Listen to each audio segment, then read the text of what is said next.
Welcome back, everybody, and thank you for joining us again. This is episode 4 of our vlog series of Finding Your True North, where leading a life of authenticity is our mission and also our guide. I am Gray Montana.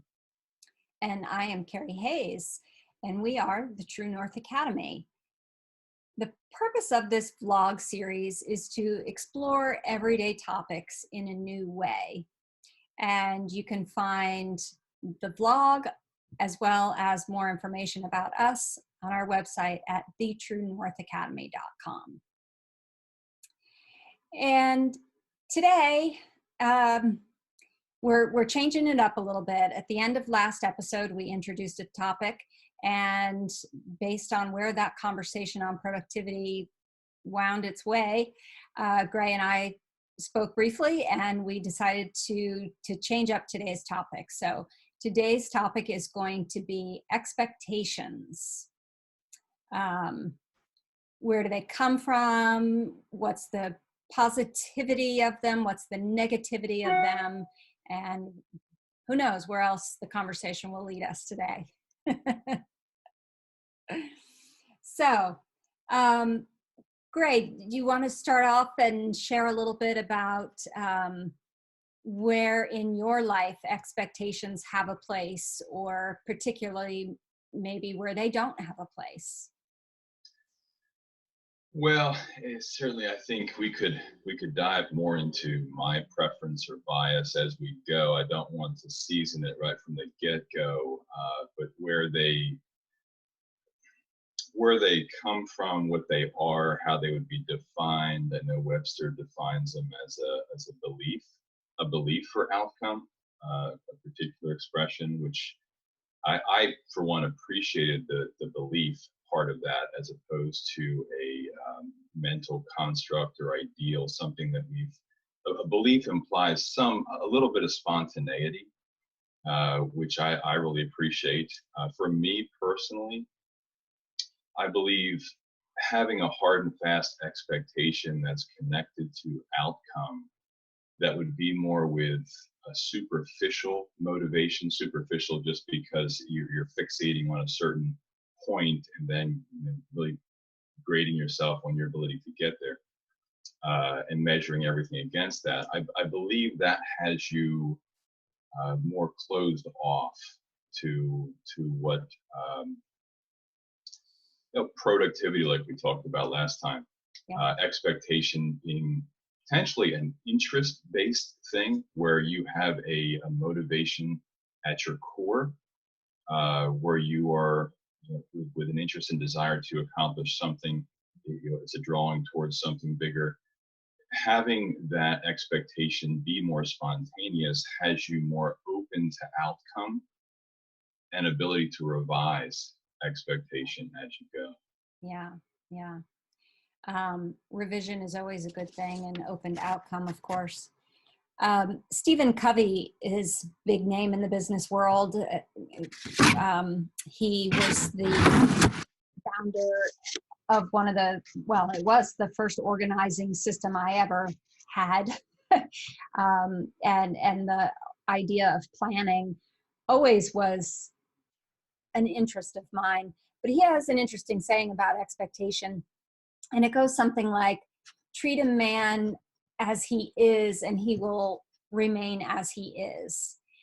Treat a man as he can be and should be, and he will become what he can be. And that is an interesting, perhaps more positive way to look at expectations. I think I know I hold positive and negative thoughts about expectations, and have to continually maybe check in as to where I may have an expectation and not, which I think is also a big point when it comes to the topic of expectations. The ones we're aware of, the ones we set intentionally, and those that are maybe a little more stealth that just creep into our relationships or into our day without conscious thought. And, you know, I feel for me, those are the ones that creep in unnoticed are the ones that can trip me up sometimes.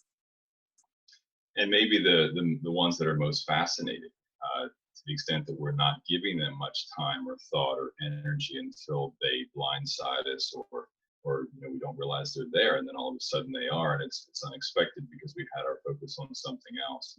Yeah. I liked where you went with the Stephen Covey example quote, and it was leading expectation more in a direction of active engagement, which is to say, what the expectation can change. There can be a margin for change, for variety, a reevaluation of what the original expectation was, and whether it needs to be upheld or revised. Mm-hmm. And maybe that is also an indication of somebody's awareness. When you have expectation of anything, you do have an ideal in mind.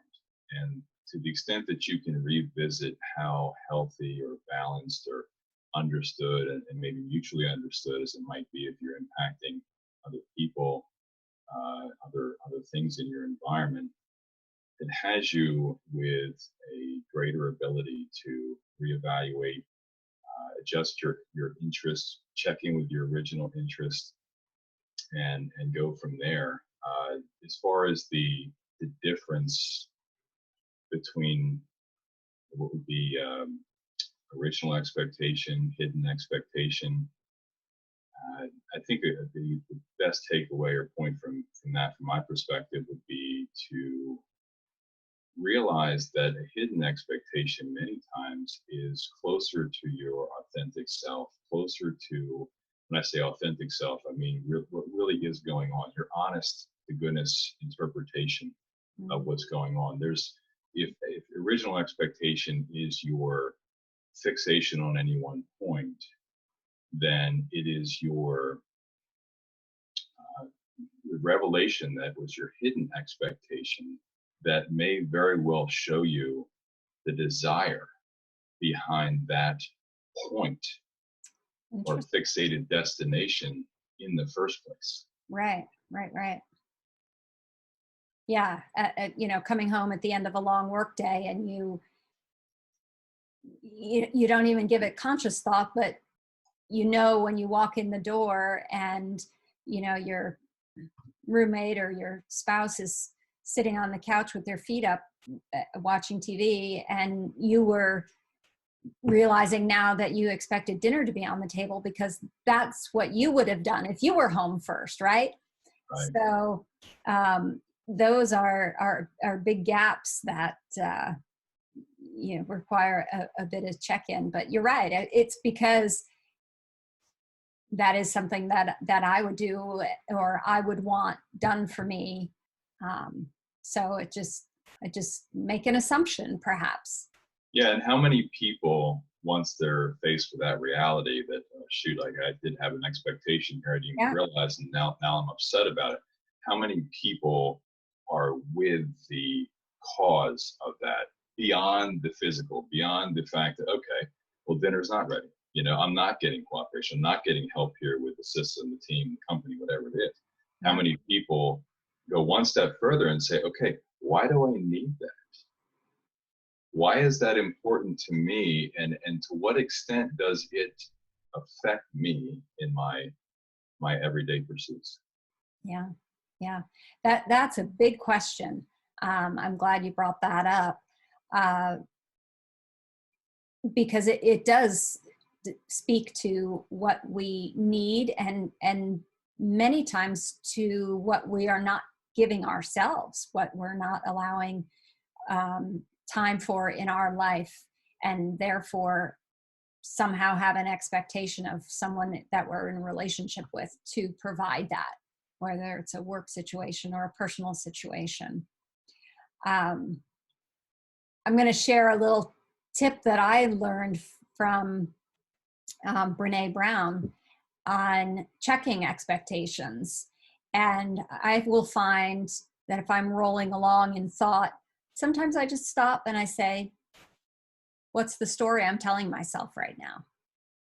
Just a simple question, just a little check-in. You know, when I'm amped up or something's happening and I just want to be sure that I'm not, you know, allowing an expectation to creep in that is going to lead to a disappointment or to a, you know, situation where it doesn't, you know, that doesn't need to be. Yeah.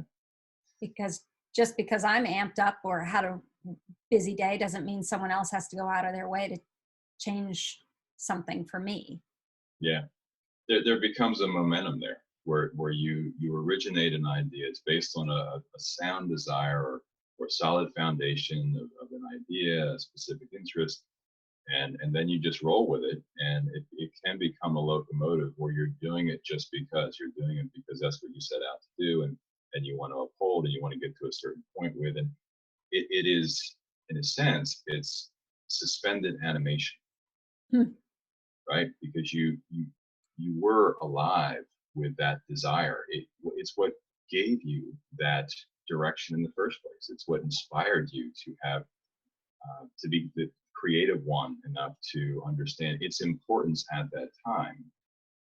But as you go, to the extent that you're only focused on that end, you are now not realizing the creativity that's available now, in this moment, Yeah. which could absolutely alter expectation in a very constructive way. Right. Right.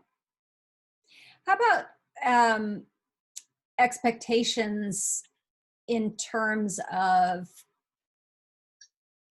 our children? I mean, we haven't discussed this with the audience, but you have two grown children. I have two grown children. And, you know, over the years, um, I know I certainly had expectations, whether they be, you know, dreamlike expectations or whether they be more authoritarian expectations, you know, asking them to do something and expect that they'll actually do it just because I said so. You know, silly things like that. You know, yeah, wow, that's probably the best example of all, isn't it? When you're responsible for someone to nurture, to raise, whether it's kids or whether it's even pets, as it may be. And there's certain evaluation, I guess, that goes on as part of the process with that. But it's not excused. And what I mean is, it is absolutely that expectation that things will look and feel and work a certain way that creates the disconnect between you and your kids. There is,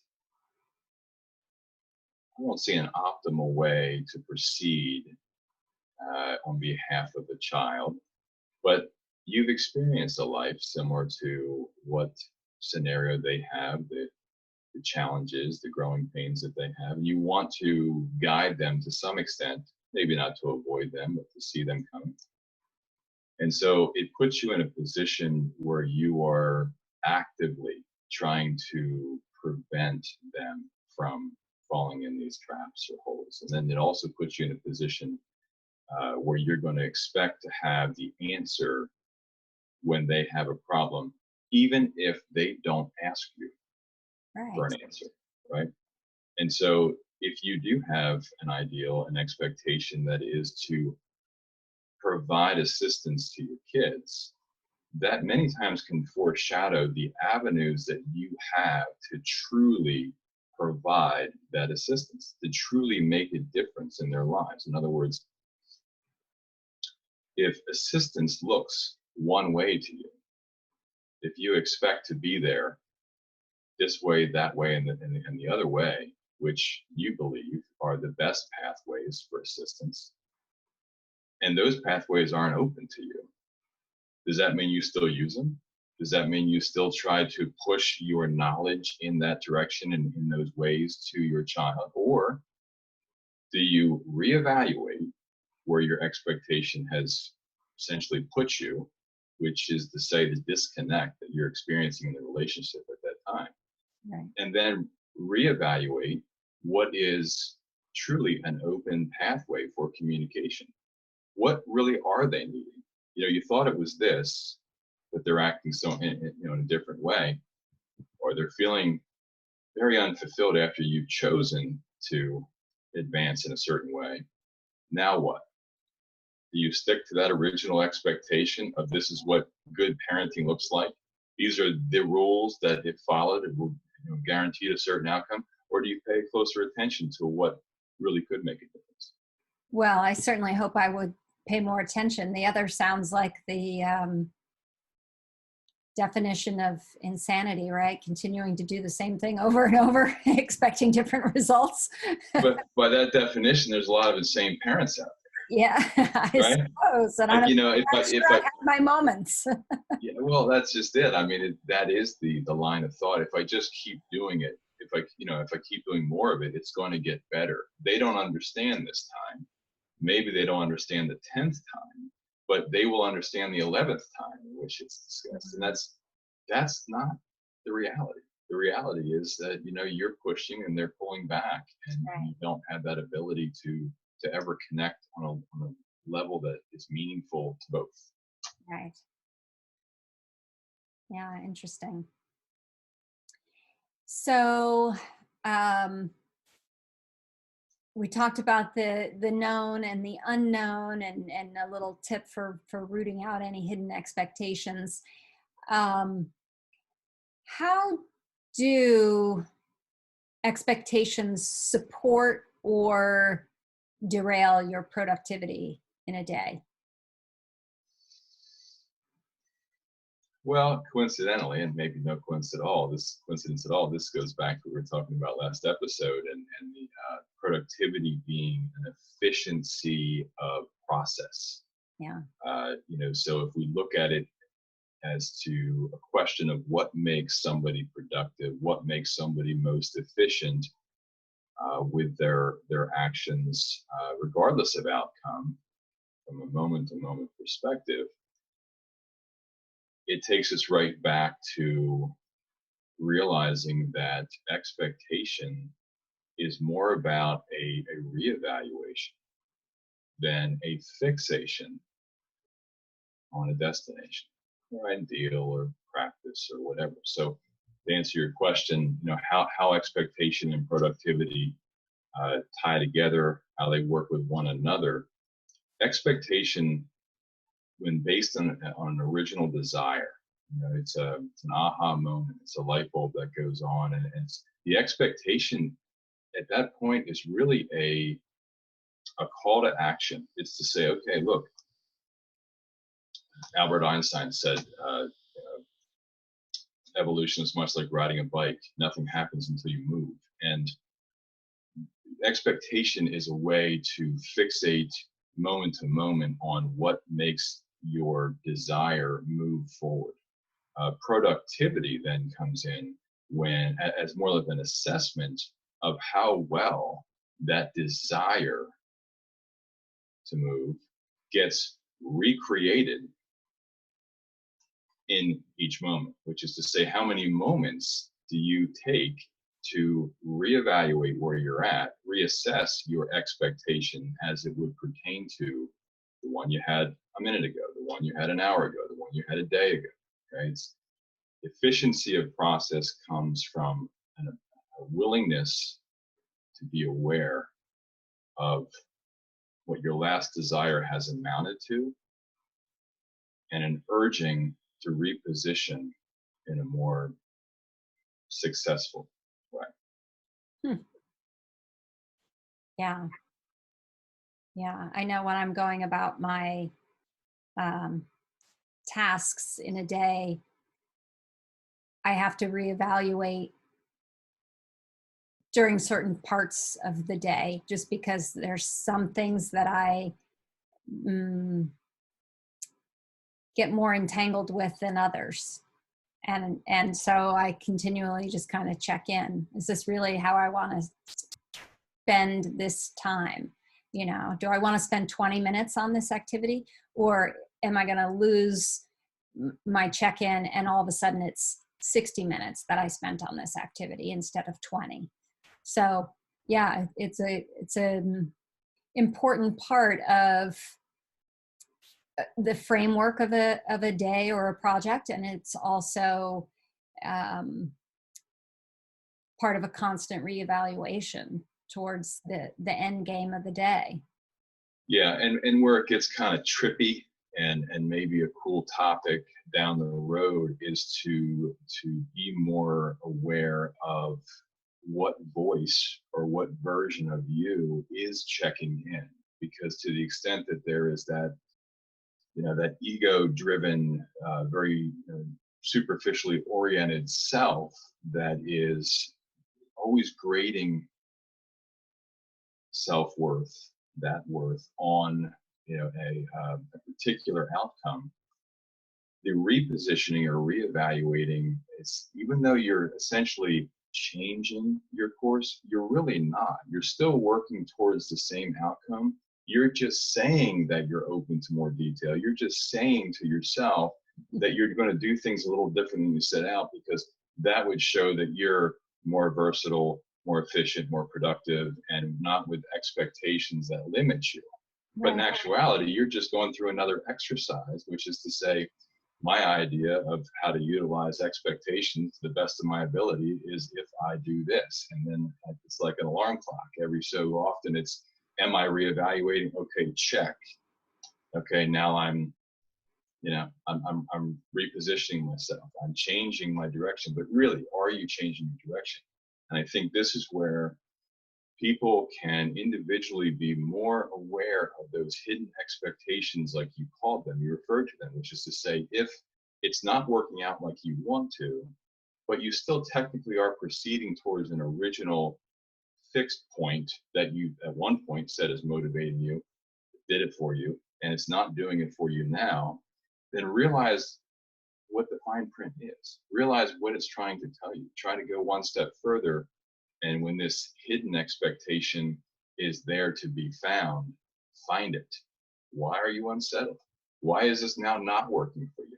Don't blame it on circumstances, Right. because you know you can always still work towards a fixed point. If you have a goal, you have a dream, this is where I'm going, you can always orient yourself to go there. But to determine how you're going to go there is analogous with putting the blinders on, right? You're not going to see it any other way but the way you're originally prescribed for yourself. Yeah. Yes. And you know, going through an exercise of reevaluating is just that, unless you actually open your mind and heart to what else is being Right. shown. Right. Right. Right. Yeah. Yeah. Anything else in before we wrap it up? No, I think that's expectation. I mean, that's it's interesting how much it's intertwined with productivity. And I think as we get into other topics that are also very much uh, oriented as companion to expectation, like awareness and desire and motivation and things that are, gosh, they have such a close relationship. I think they're the process that I keep referring to. Right. There's such a thing is it becomes more clear. But at this point, I think we've taken every vantage point into what expectation could or should be. Hmm. All right. The Then. next episode, do we have a pitch for it? What are we going to be talking about? We should go back to where we left off, I guess, right? Yeah, I think that's probably makes sense. So next episode we'll discuss learning. Learning. All right, that'll be cool. And of course, this is still very much in partner to what we're talking about now. So in the meantime, if y'all want to get the notification of when these episodes post, be sure to subscribe below. All right. And I want to remind you also that our video library is on our blog tab on our website at thetruenorthacademy.com. And you can find there also our classes and clinics and workshops where we take all this great information and facilitate it through the process of equine facilitated learning. I think that's a wrap for today. Okay, guys, be well. Thank you for joining us. We'll see you next time. Thank you. Bye-bye.